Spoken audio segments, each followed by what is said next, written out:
What's up everyone, Morey Croson here, and today we're going to be going over how to throw with your hips. It's a common thing that I get is that people want to understand how to use their lower body better. Everybody's always saying, hey, you're throwing too much with your arm, you're using too much upper body, blah, blah, blah, blah. And, this is going to be a full-on tutorial of how to use your lower body in order to maximize your performance within the throw. Hope you enjoy the video.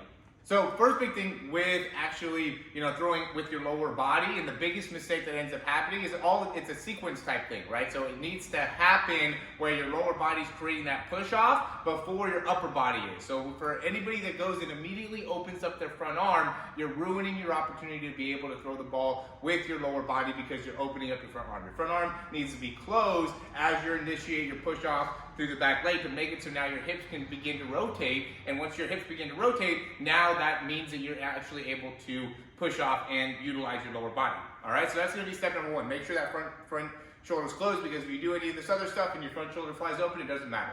Okay, so step number two is going to be really utilizing the back leg.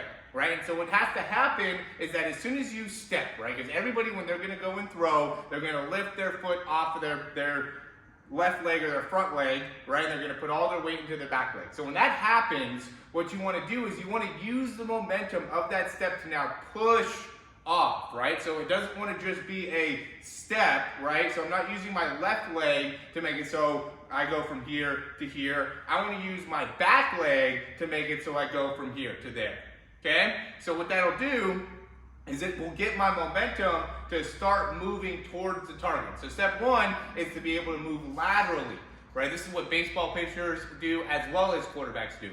What quarterbacks do that's different is that when you're going here, you also want to lift the heel up off the ground and begin to rotate.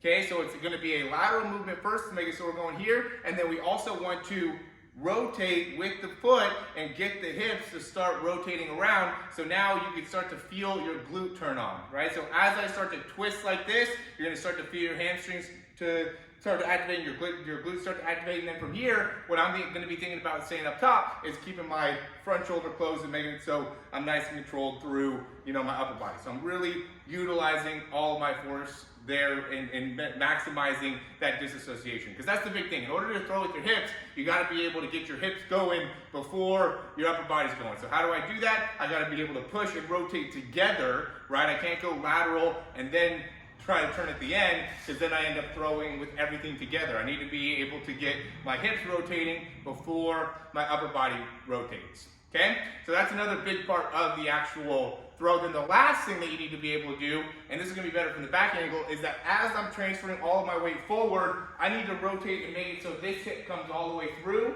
It doesn't come off to the side. I don't stop. I want to be able to rotate and make it so I can get all the way on the outside part of my foot. So that's going to be a lot more difficult when it comes to the deep throws, but you want to be able to push off and get full rotation and make sure you get all your hips all the way through to the other side. So last thing with being able to throw with the hips, what you got to be able to do is you also got to be able to step to make it so you can get your hips all the way through. So if you step and you go here, or you don't open yourself up enough, right? So some people will go and immediately turn open as well. This will also make it so you can't push and rotate off the back leg, okay? So you want to be able to, and also that's going to be that front leg just moving like that. If you push and turn, then you could do that, but if you can't just go like that, then try to push off the back leg, okay? So you want to be able to go and push, turn, open up that foot, but you don't want to go and close it off here, right? So a lot of people will go here, or you might even step off too far to the side, and that'll make it so you can't use your hips. So the step is also going to be an important part of being able to get your hips all the way through. So that's going to be part number 4 of being able to maximize your throw by utilizing your hips. All right, so I'm going to throw a couple times here so that you can see it.